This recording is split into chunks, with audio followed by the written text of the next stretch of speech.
उनके जाने के बाद टिया मन ही मन मुस्कुराई और सोची, आज की पार्टी में कुछ ऐसा होगा मिस्टर अजय, या तो तुम खुद ब खुद मेरे प्यार को स्वीकार करोगे या फिर मैं कुछ ऐसा करूंगी कि आपके लिए इस प्यार शब्द का अस्तित्व ही मिट जाएगा। आपको पाना मेरा जुनून है, मेरा मकसद है। क्या करूं, मुझे इश्क हो गया है आपसे, और जब तक आपको पाऊंगी नहीं मुझे सुकून नहीं मिलेगा। टिया को यूं मुस्कुराता देख अभिनव बोले, क्या बात है टिया, किस बात पर तुम्हें इतनी खुशी मिल रही है कि तुम्हारे चेहरे से हंसी जा ही नहीं रही है? और टिया हंसते हुए बोली, ये पार्टी की खुशी है डैड, और किसकी होगी? आप अपना काम देखिए, मैं बाहर की तैयारियां देख कर आती हूँ। और टिया बाहर चली जाती है। बाहर आकर वो चारों ओर की तैयारियां देख वो एक खाली रूम में जाकर बैठ जाती है। उधर अर्पिता एक जगह इंटरव्यू देकर दूसरी जगह एक प्ले स्कूल में इंटरव्यू देकर आती है। प्रीत को हेड ऑफिस के बाहर बिठाते हुए उससे बोली, प्रीत, जब तक मम्मा अंदर से बाहर नहीं आती आप यहीं बैठकर हमारा इंतजार करेंगे। मम्मा से प्रॉमिस कीजिए कि आप यहाँ से कहीं नहीं जाएंगे। चलिए कीजिए प्रॉमिस। कहते हुए वो अपना हाथ आगे बढ़ा देती है तो प्रीत उसके हाथ में अपना हाथ रख देता है। अर्पिता उसके माथे को चूमते हुए कहती है, गुड बॉय, मम्मा बस अभी आई, ठीक है? उसने प्रीत से कहा और अंदर जाकर स्कूल के हेड से मिलती है। वो एक प्रौढ़ महिला है जो उसे बताती है, अर्पिता, हमारे यहाँ वैकेंसी थी जो कुछ देर पहले ही फुलफिल की जा चुकी है। जैसा कि आपने अपने बायोडाटा में मेंशन किया है कि आपको संगीत शिक्षिका का अभ्यास है, तो आपको एक एकेडमी का पता बता देती हूँ। वहाँ एक शिक्षिका की आवश्यकता है। आप अभी एक बार जाकर साक्षात्कार दीजिए, क्योंकि एकेडमी है तो शाम 7 बजे तक आप वहाँ जाकर बातचीत कर सकती हैं। उन्हें जो क्वालिटीज शिक्षक के लिए चाहिए, अगर आप वो फुलफिल कर पाई तो वो जॉब आपको मिल सकती है।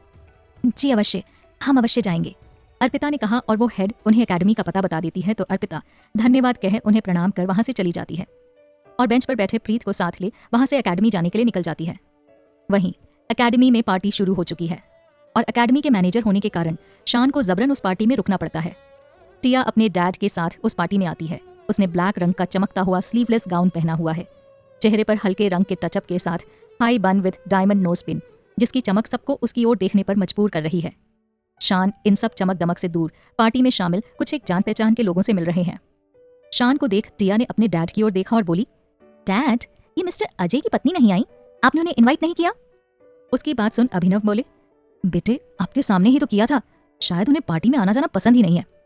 ओके डैड, मैं जरा अजय से मिलकर आती हूँ। कहते हुए वो शान के पास पहुंची और बोली, हेलो मिस्टर अजय, पार्टी कैसी लगी? शान, पार्टी अच्छी है। ओके, आप अकेले आए हो, आपकी पत्नी नहीं आई? पत्नी वो समय की पाबंद है, जब उनकी आवश्यकता होती है तो वो मेरे पास आ जाती हैं। ओह ऐसा, can we perform a musical song together mister Ajay? उसकी बात सुन शान बोले, सॉरी, मुझे सिर्फ मेरी पत्नी के साथ गाना पसंद है, शान ने कहा और दूसरी ओर बढ़ गए। कुछ देर यूं ही घूमते हुए बोरियत महसूस होने पर शान अभिनव से कुछ देर में आने का कह पार्टी से बाहर निकलकर खुली हवा में चले जाते हैं। प्रशांत को गया हुआ देख टिया पार्टी में मौजूद 2 व्यक्तियों की ओर अपने दाएं हाथ की उंगली उठा पीछे जाने का इशारा कर देती है। वो दोनों पीछे निकल जाते हैं और टिया के निर्देश अनुसार उन्हें क्लोरोफॉर्म की मदद से बेहोश कर एकेडमी के ही बाहर बने एक रूम में ले जाने लगते हैं। वहीं अर्पिता प्रीत के साथ एकेडमी के दरवाजे पर ऑटो से उतरती है। घड़ी में इस समय 5:30 बज रहे हैं। थोड़ा सा झुटपुटा होने लगता है। एकेडमी की साज सज्जा देख वो थोड़ा हैरान होती है और मन ही मन सोचती है, शायद आज यहाँ कोई स्टूडेंट से रिलेटेड कोई फंक्शन हो रहा है। हमें बस अपना इंटरव्यू देना है और रिजल्ट जानकर वापस चले आना है। उसने ये सोच एक गहरी सांस ली और अंदर की ओर कदम बढ़ा देती है। प्रीत उसके कंधे पर ही सो चुका है। ये जान वो उसे शॉल उड़ा देती है। वहीं सामने अर्पिता को देख वो लोग तुरंत ही वहीं से मुंह फेर कर खड़े हो अभिनय करते हुए कहते हैं, भाई जब लोग खुद को संभाल ही नहीं सकते तो क्या सोच समझकर ना समझो जैसा काम करते हैं। वहीं अर्पिता को शान के आसपास होने का एहसास होता है और वो बेचैनी से चारों ओर देखती है, लेकिन उसे कोई नजर नहीं आता। अर्पिता शान के पास से गुजरती है। मुंह फेर देने के कारण वो उन्हें देख नहीं पाती, तो कायनात की साजिश उन्हें फिर जोड़ देती है और उसे रुकना पड़ता है। उसका दिल जोर से धड़कता है।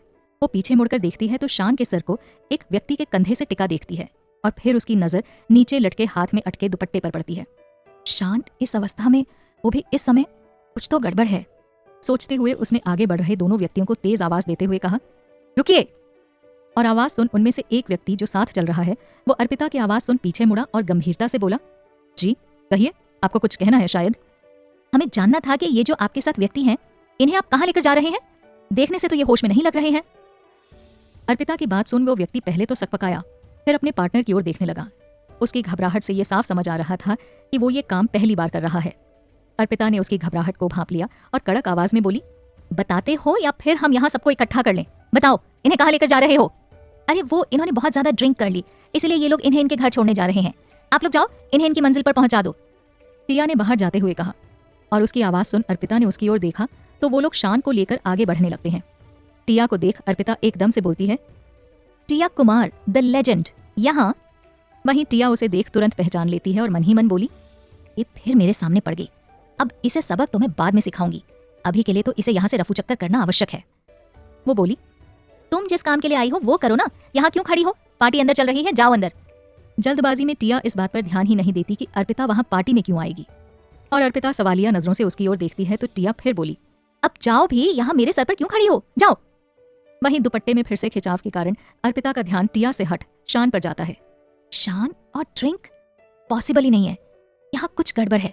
हमें समझदारी से काम लेना होगा। प्रीत हमारे साथ ही है, हमें इन लोगों पर नजर रखनी पड़ेगी। देखना होगा कि ये लोग हमारे शान को लेकर कहाँ जा रहे हैं। अर्पिता ने मन ही मन सोचा और कहने लगी, 1 मिनट रुकिए। सुनकर वो दोनों व्यक्ति रुक गए। अर्पिता आगे कदम रखते हुए अपने आंचल का छोर हटाकर आगे बढ़ जाती है।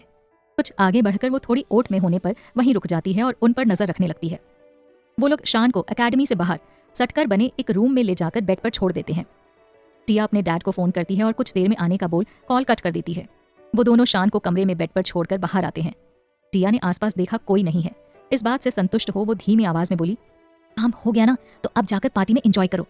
इसका क्या करना है अब मैं देख लूंगी, और हाँ, अपनी आंखें और मुंह दोनों को ही बंद रखना है, ठीक? जी। कहकर दोनों एकेडमी के अंदर चले जाते हैं और उन्हें अपनी ओर आता देख अर्पिता तुरंत वहां से हट एक ओर जाकर फोन अपने कान से लगा बात करने का अभिनय करने लगती है। वो दोनों एक नजर उसे देखते हैं और अंदर पार्टी में चले जाते हैं। उनके जाते ही अर्पिता तुरंत ही बाहर की ओर बढ़ जाती है। वहीं टिया कमरे के अंदर चली जाती है और दरवाजा लॉक कर देती है। अर्पिता दरवाजे तक पहुंच जाती है। उसे बंद देख कुछ अनिष्ट की आशंका से उसका दिल कांप जाता है। शान, आप अंदर अपने होश में नहीं हैं। ऐसे में इस बदतमीज लड़की का आपके पास होना और उस पर यह बंद दरवाजा, हमें अंदर जाने का कोई ना कोई रास्ता ढूंढना होगा। लेकिन कैसे ये दरवाजा खुलेगा? खिड़की, शायद यहाँ कहीं खिड़की हो। बड़बड़ाते हुए वो कमरे के चारों ओर राउंड लगाती है, लेकिन खिड़की का कहीं निशान तक नहीं है। हे ठाकुर जी, अंदर हमारे शान इस बदतमीज लड़की के साथ। नहीं, हमें कुछ सोचना होगा। कुछ सोच वो कमरे के दरवाजे से अलग दीवार के पास दोबारा जाती है। वहां बेंच देख वो प्रीत को उस पर लिटाते हुए धीमे से बोली, प्रीत आप बस यहीं रेस्ट करो, मम्मा अभी आई, ठीक है? कहते हुए उसने प्रीत के माथे को चूमा और उठकर एकेडमी के मेन दरवाजे के अंदर बने गार्ड रूम की ओर जाकर वहां तैनात गार्ड से कहती है, सुनिए, वो आपकी एक गेस्ट जो काले कपड़ों में अभी यहाँ से बाहर उस कमरे में गई थी, वो अंदर कमरे में लॉक हो गई है। कमरे का दरवाजा जैम हो गया है। प्लीज आप कुछ कीजिए, चलिए उनकी मदद कीजिए, प्लीज चलिए ना, अंदर पार्टी चल रही है, अच्छा लगेगा कि आपके यहाँ के एक गेस्ट को असुविधा हो। अर्पिता ने बातें बनाते हुए कहा, जिसे सुन गार्ड बोला, हाँ आप सही कह रही हैं, हमारे यहाँ पार्टी में गेस्ट को असुविधा हुई तो मेरी नौकरी भी जा सकती है, चलिए मैडम, गार्ड ने अर्पिता से कहा। वहीं अंदर सबसे बेखबर शान को बेहोश बेड पर देख टिया मुस्कुराते हुए बोली, कहा था मिस्टर अजय कि मैं तुम्हें अपना बनाकर रहूंगी, और आज मेरे जुनून ने वो समय भी ला दिया। आज तुम्हें मेरा होना होगा, तुम्हें पाने का मेरा जुनून आज पूरा होगा। कहते हुए वो वहीं खड़ी हो शान की ओर देखते हुए आगे बढ़ती है। टिया शान तक पहुंच उसे स्पर्श करने को होती ही है कि तब तक गार्ड दरवाजा धकेलते हुए बाहर से उसे आवाज लगाता है, हेलो, कौन है अंदर? जो भी है कृपया परेशान मत होना, मैं अभी इस जाम हुए दरवाजे को खोलने की कोशिश करता हूँ। कहते हुए वो जोर जोर से दरवाजे को हिलाने लगता है। अर्पिता वहीं खड़ी बेचैनी से हाथों को कसे हुए दरवाजा खुलने का इंतजार करती है। अंदर मौजूद टिया आवाज सुन अपने हाथ पीछे कर तुरंत पीछे हटकर बड़बड़ाती है, अब ये कौन सा नया तूफान आ गया? ओ गॉड, अब तो मुझे कुछ ना कुछ करना ही होगा। क्या इस गार्ड को दरवाजा खोल यहाँ से जाने को बोला होगा, तभी ये यहाँ से जाएगा। उसने शान की ओर देखा और बड़बड़ाई, मैं अभी आई मिस्टर अजय, और दरवाजे के पास जा दरवाजा खोल सामने खड़ी होकर बोली, क्या है? वो आगे कुछ कहती कि इससे पहले ही अर्पिता ने साइड से सामने की ओर आकर जोर से दरवाजे में धक्का दिया और टिया संभल नहीं पाई और एक तरफ लुढ़क जाती है।